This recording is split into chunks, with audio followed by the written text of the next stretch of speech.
All right, everybody. I've got another very special guest for y'all. I want everybody to please welcome to the show Jeff Koch. Welcome, Jeff. Or Justin. Sorry, let me restart that, Justin. Jeff. You got mixed up with Jeff. It's fine. Yeah. All right, everybody. I've got another very special guest for you. I want everybody to please welcome to the show Justin Koch. Welcome, Justin. Hi, thanks for having me. Everybody. Glad to have you here. So, Justin, usually we start people with the task of telling their origin story, how you got into comics, how you started writing comics, and all that. So if you want to tell that tale, it'd be a good place to start. Well, okay. I've always kind of been into comics. I was pretty obsessed with the newspaper comic page back in the 80s. Had a lot of those Archie omnibuses they sold at the grocery rack and stuff like that. Really into Sandman in high school. And then I really didn't get super into comics until a few years ago, where I walked into the comic store here, Distant Planet in Columbia, or one of them, and got that oversized library edition of Harrow County. And so I just it blew me away. And so I just started buying like $400 a week worth of comics for like a good year, just plowing through everything. And then I started writing. I've been writing my whole life, but I was always doing novels. So I spent my 30s writing like 10 novels that no one gave a crap about. But when I segued to comics, it really just it kind of exploded, where I felt like I was able to actually communicate what was in my head to people. Mm-hmm. And then they really liked it. So, that's what I've been doing for the last 3 years, is just writing comics constantly, because it's just a lot of fun. And I think it's where I need to be. I think all my stuff should have been comics from the get-go, really. So, what was kind of the first stuff you were writing when you got into comics? Well, Edge of Darkness is actually the first series I completed with comics. But like I said, I've been writing novels since for a decade, right? Or, well, at least a decade. And then I was writing my whole life. So it was, not as much of a transition as you'd think. I think I really took to it really well. I had that tendency to overload the page quite a bit. Where like, oh, there's 8 panels on this, and there's dialogue in each one. But I fixed that, and then but it's just, I really enjoy the. It's like it's imaginatively free, right? It's completely, you can do whatever you want, and the fans will go for it. They like it, that it's unhinged, but it's also incredibly structured, right? Because you have 21 to 23 pages. Go. You have to tell a chapter of a story in that length, and that kind of just sort of activated my neurodivergent tendencies or whatever. I just really love doing it, because it's like a puzzle that you can just make up as you go. Mm-hmm. That makes sense. So I just had a lot of fun with it. I wish I'd wanted to start writing comics years before, but the whole paying artist thing kind of threw me, right? Because it's a lot of money. So I just kept it at novels, but I really wish I'd started doing this like 10 years ago, at least. So, did you find like having the structure of only like 22 pages and only so much space, you have to like let the art do all these different things that comics are known for? Did that feel like a way to make your writing more concise and manageable? I think that, you there's no space for crap. It's all gotta, like, every panel should have as much. You need to make every panel count. You know what I mean? Mm-hmm. And so it doesn't really reward being long-winded. And I think I had a tendency to get overly complicated and have too many point of view characters, and like it's too hard to follow what I was doing in prose. But in comics, it cools me off a little bit. And then also it's so much easier to get some of these weird ideas across to people visually, rather than try to explain it in words, right? Like, a picture's worth 1,000 words sometimes, and that's like literally true in comics. I know your focus is Edge of Darkness, and we'll definitely get to it, but I'm curious. You have all these previous novels that you wrote, and you've talked about, how your issues with them. Have you thought about going back and like taking some of those ideas or maybe those stories and redoing them as comics? That's currently what I'm doing. Is like 2014, I wrote a novel that was I originally conceived of it as a comic, and then I had that whole conversation with myself about paying artists. Like I was too I didn't really have the money to, and I was too proud to beg. So it was kind of one of those things. Um, but yeah, I'm currently reworking that one. It's set in a Lovecraftian universe where Ahab from Moby Dick and Frankenstein's monster are sort of friends, right? And and they go off and they have all these quests and stuff. So it's kind of like it's not quite a buddy cop thing or anything, but it's pretty. I was always fascinated with both those characters because Frankenstein is like, I mean, he's just got borderline personality disorder out the wazoo because people have basically given it to him. And then Ahab's a weird obsessive, and so I always identified with those characters quite a bit for personal reasons, I guess, or and so I always found them fascinating. I think they're a good combination together. And then Lovecraft is just awesome. I use him a lot. Thankfully, he's in the public domain now, so I can steal all of it. Yeah, and they're very popular, especially in indie space right now with the Lovecraftian stuff. Like Cthulhu's huge. Because it's in the public domain now, so we get to just do whatever we want. Like 10 years ago, you might get sued. It wasn't entirely clear who owned what or whatever, but now it's definitely in the clear, so you can do whatever you want with it. That's great. So. I can't think of anybody else who's done Moby Dick comic. I'm trying to think. It's definitely weird. I mean, usually when I tell people the concept, they're like, but I assure you, it's actually the weirdness pays off. I think really well. I did have a couple of the novels come out in the most pathetic way possible that involved me getting paid, but they were both kind of flops because, the zombie one wasn't. I just was bored with it, and then I wrote a video game novel, and apparently the kind of people that buy video game novels actually want stat sheets.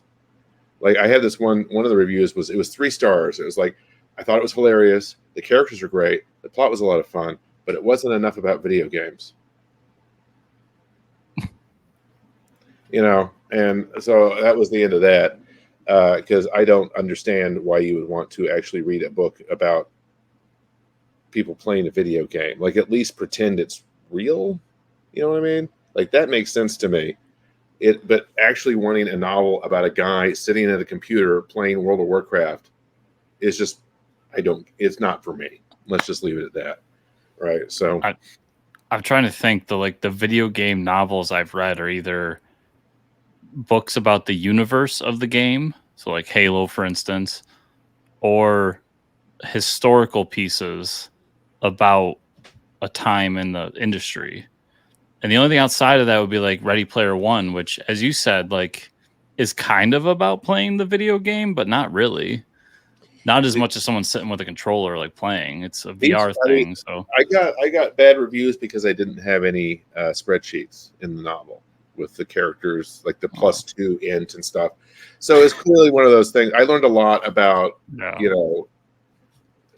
you need to actually like your audience, right? Because I wrote that novel for them without realizing how much they sucked. God bless. I shouldn't say that, but I'm sorry, but if you like, one of the novels that got good reviews at that time was about a guy who played a game, and then this wolf NPC became sentient, and then became a woman that wanted to bang him, and it was just like, okay, right? I don't know. It's fine, but it wasn't where I needed to be. Let's just leave it at that. So I learned a lot about actually writing for an audience that you like, and that's one of the things I really like about comics, is because I have this, the things that everyone thinks is awesome in comics, I also like. I feel like the fans are going to be a lot more receptive to my weirdness here, rather than somebody who's really wants to read about somebody playing World of Warcraft or what have you. So yeah, and in comics, especially from my point of view, weird is good. Like I come to comics for weird like concepts, and like I always bring up the idea of years ago in one of the Avengers runs. It was like the Avengers, but they're fighting Dracula, who now has a mutant nation in Chernobyl, and it's like it's weird, it's goofy. No other medium's going to touch that, and I Yeah, love it. You know, yeah, that's the unhinged thing. You can do whatever you want, anything you can imagine. You just have to fit it into 22 pages.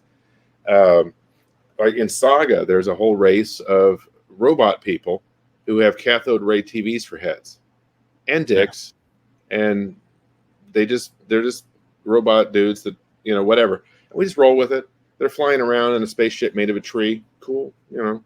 We're not going to ask questions, you know, that kind of thing. So I really, you know, I really enjoyed how unhinged it was, and I take a lot of pleasure in trying to max out the unhingedness, I guess. So definitely. So that brings you to Edge of Darkness. So I think a great way to start this is, what is the series Edge of Darkness all about? So the Edge of Darkness it's set in the far, far, far future, like millions of years into the future. No connection really to our current world. And humans have been living underneath the Edge of Darkness, which is the line in the ocean. And this is a real thing where the sun does not penetrate any deeper. So it's absolute darkness. And they've been living down there for so long that they've never seen the sun. And it's kind of a, they've never seen the sun, yet they're sun worshippers. Who feel like they've been cursed by their god to live underwater. And they survive underwater by using biotechnology to live, right? So what they do is they grow like these giant squid suits that are just sort of like a spatchcock chicken, and then you curl up in it, and then it wraps around you, and then you become the squid, and you swim around in the ocean, right? And the ocean is just chock full of. I basically took any cool sea creatures from any point in Earth's history and just sort of jammed them all together with complete disregard for historical accuracy. So there's a bunch of cool monsters and weird stuff down there, and they go do stuff. Is a super short version. Yeah, and it's a cool area to set your book, because down in the, I mean, we have a fascination with that because it's something that we can't penetrate currently as we stand in today's society. But there's all these cool like creatures that we kind of know about, and then some that we do know about, and there's others that we have no freaking clue. Yeah. And it's almost like space. Like anything could be out there, but it's right in our back door. So it is a cool setting to do something with. In a weird way, the ocean is more hostile than space, because the ocean is trying to crush you, right? Whereas space is just empty. So you know, it's there's a lot of weird stuff that happens down there. But when you're beneath the Edge of Darkness, light becomes all the more important because there isn't any, right? So all these creatures use bioluminescence as a defense to lure prey. Like the microorganisms down there will start glowing blue if you mess with them to attract a larger predator to eat you, right? So they'll defend themselves like that, or you can. I think there's some creatures will drop like super bioluminescent ink to blind a predator. They use it to communicate. They use it to see. It's all kinds of cool stuff. And that was a big part of what inspired the whole series. Was I was reading a book about all that, and then I just pop open Scrivener and started going, and it poured out from there.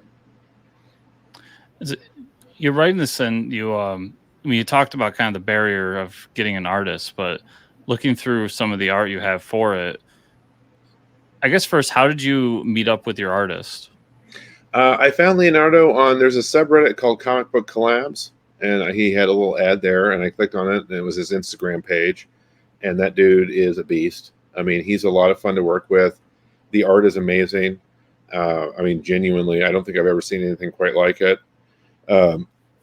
He really took to the biological grossness of what I was trying to do, and really unique art style. And his style in general is just he has a great horror style, I think. It's just very, very heavy. And he took it in a really interesting way with Edge of Darkness. And the colors that he's doing are just, it really works.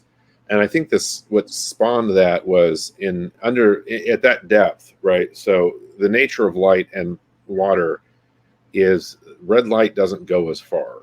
It gets diffused by the water, right? So it's less visible. So they use red light. The creatures down there use red light to see, like safe distance stuff, so they're not exposing themselves to predators. So like there's a cockeyed squid, okay, and they call it that because it floats with one eye up and one eye down, and the down eye has like a line of bioluminescent red here, so it can see towards the bottom, and then it has like a giant telescope eye up top to scan for prey up here, right? So blue travels further. That's the communication color. Red is the I'm trying not to be seen while seeing color. And so he took that. We had that conversation, and he really took that color scheme and really blew it up and made it really interesting. Yeah, when I'm looking through the pages, like you said, heavy. I think of the word thick. Like some of the pages just have this thickness to it that the art really stands out amongst other things out there, and also, like you said, just the coloring he uses, basically using those two colors, but somehow adding a darkness to it that it adds a layer of fear to it. Like, this is not a place I want to be. Yeah, he definitely took to emotionally. The story is kind of about emerging from depression, and so we start out really like claustrophobic and scary and unpleasant. It does get better towards the end. It shouldn't all be that heavy, but we definitely start out really dark. Yeah, especially in the first couple of issues are really dark, and then after that, it probably is going to start looking better or less scary, rather. Yeah, and it looks like he had a lot of fun designing some of these creatures too. You have on here like this. I'm gonna butcher how to say this, but hallucigenia creature.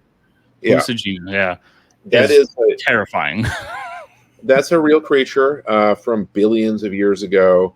It's called that because it looks like a hallucination, and so they have fossils of that thing, and they thought it was. They didn't know what it was for a long time. The helicorpion is the shark. That is an extinct shark that had a saw blade mouth. I got a tattoo of it. And then there's Phycophoria hydrostatica, which is a siphonophore that currently exists, where that's two different animals living together in like a colony, where they basically filter feed. And then, of course, the kraken, which is the giant squid that you see in the first 6 or 7 pages.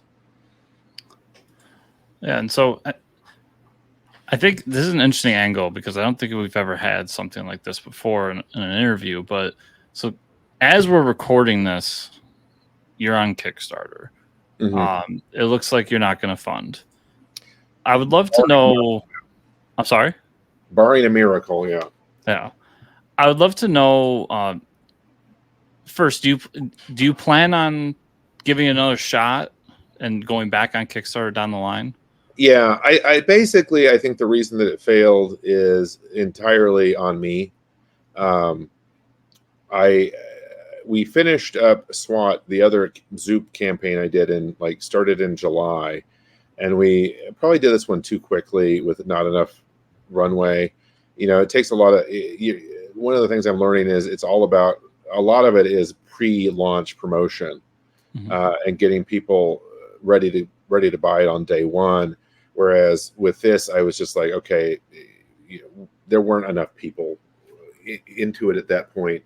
So we're going to relaunch it in February and spend the intervening time trying to ramp up the pre-launch marketing so that we can have a successful campaign. Because based on the art and the story, it should fund, right? This is a cool fucking, pardon my French, it's a really cool idea. The art's amazing.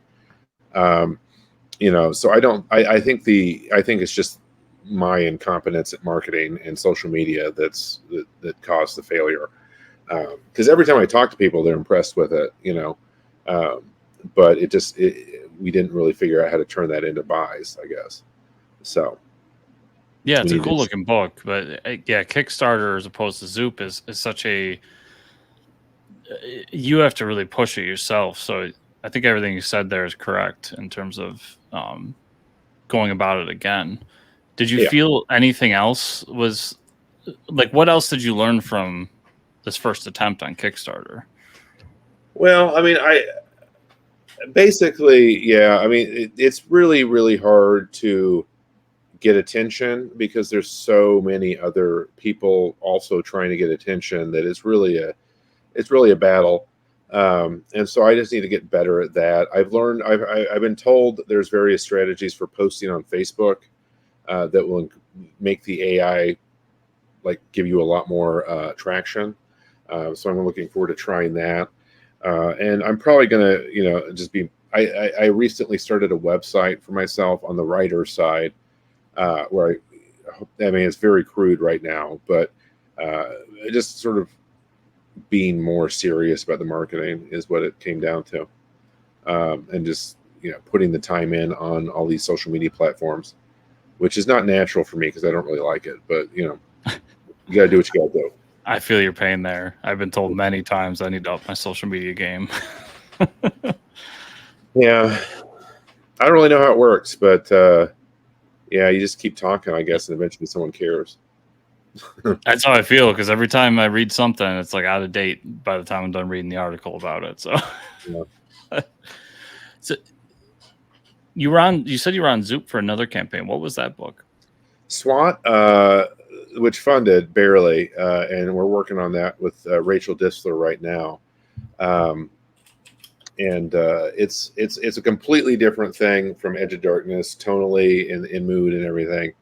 It's SWAT is short for Secret Wizard Assault Team, and it's basically a Harry Potter parody where it's what if Harry Potter wasn't the chosen one? He was just a guy who survived a school shooting. Is pretty much the premise, and so they're in charge of SWAT. Is the Secret Wizard Assault Team is the unit they have in every major city that deals with supernatural crap. So they're the St. Louis SWAT unit.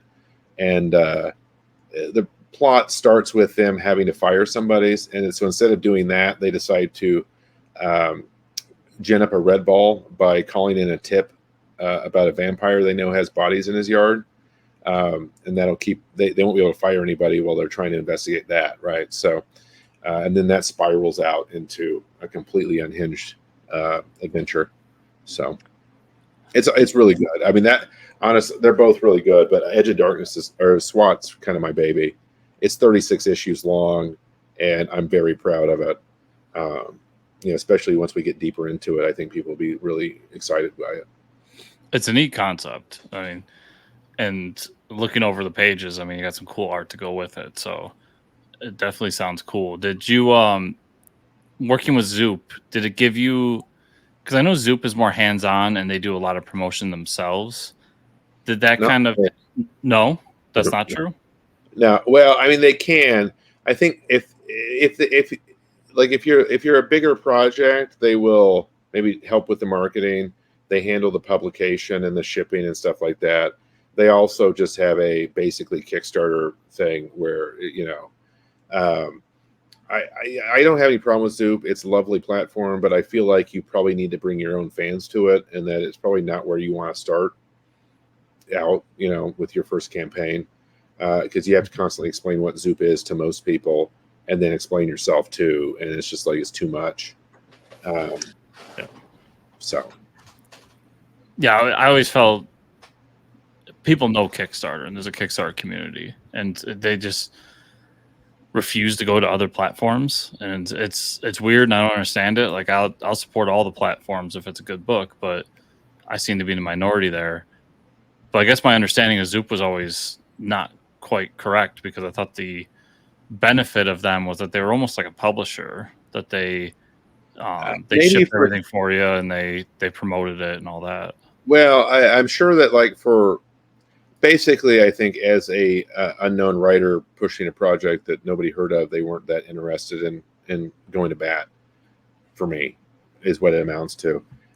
They may well have, like the Dustin Nguyen is doing I think it wrapped up yesterday actually, but an Art of Descender book that probably sold 100,000 copies. I'm sure he's getting better service levels than I was, so. That's just how it is, right? The amount of money that Yeah. I'm going to bring in with a new project is not anywhere close to him. So it's just the realities of business. You know? So do you feel moving forward with SWAT, would that book and find its way over to Kickstarter? Or Yeah, I'm probably we're gonna probably do at some point sort of a second chance sale on Kickstarter, Mhm. just to get it there and get some fans there, and then probably go, do issue 2 and stuff from that platform. Once again, nothing against Zoop. I just don't feel like I bring enough to the table to make it work really well. Mhm. So, yeah. Yeah, I can understand that, and I feel like also that's a great way to help build your Kickstarter presence. Bring in SWAT for like a smaller fund goal, and Yeah. just get your name out there on that community. So Yep. So we got the artist Rachel's doing layouts right now. We're hoping for a 2-month window, but that's probably not going to happen. Hopefully, towards the end of October, we'll actually have something to go to get shipped. But even that's probably optimistic once you consider lettering. But yeah, we'll get it out for sure. definitely. So it feels like you got a couple cool projects going on right now. It's mostly just getting people's eyes on it. And you're talking about that social media game. Where out there can people find you online? Where are you trying to get some attention? Are you on Twitter, Facebook? Twitter at Justin Coke Real, Facebook, Blue Sky, Threads, Instagram. Probably really, I mean, Facebook's where I'm probably most active on the comic side. It seems like on Twitter, almost everyone who's following me is a sex bot. So I'm not as enthusiastic about that platform right now. Probably should be trying to segue into Threads or Blue Sky, because I keep hearing that Twitter's sort of, well, it's definitely on the downhill slope. But, still trying to figure all that out, really. But Twitter, Threads, I'm everywhere. Do you have all the links for that? Yeah, I can get those from you. Also, you also have your website, you said. Is that up and running? Or Oh, yeah. Cokecomics.com, COKE comics.com. The main thing is right now we're offering, if you sign up for the email, if you give us your email, we will send you the first 7 pages of SWAT and Edge of Darkness for free, just free sampler. And then there's also 4 or 5 scripts that I've written from various projects that I posted there just for the fun of it, really. One of them is Department of God, which is about 2 angels who are in charge of distributing justice on Earth. And they're so backlogged that they're just killing 80-year-olds. And so they finally, on issue 1, they have Last Nazi Day, which is the last Nazi they're ever going to get to kill. And they decided to do it big and like get a wood chipper and do a Fargo thing. And then there's Baby Gun, which is about a baby that can make guns appear whenever he's nervous. And so he shoots his obstetrician at birth and then goes to jail for life. And he has various adventures. So, it's pretty weird stuff. I like it. Like I said, I really enjoy the unhinged nature of comics. So I can just go do whatever. And then, so there's some scripts there for anybody that wants to read them. I realize no one actually wants to read comic scripts, but yeah, maybe somebody does. They're pretty funny. There's a few people out there that like to read that stuff. I like to read that stuff, but I like to get behind the scenes on that. So I guess to everybody out there, check out the website, sign up for the email list, and then you can get some free comics out of it. And then you can also follow on for Justin's work to see when the next campaign goes live. And Justin, thanks so much for stopping by to chat about these projects. And I wish you all the luck in the future with all your Kickstarter campaigns. Thank you. It's fun being here.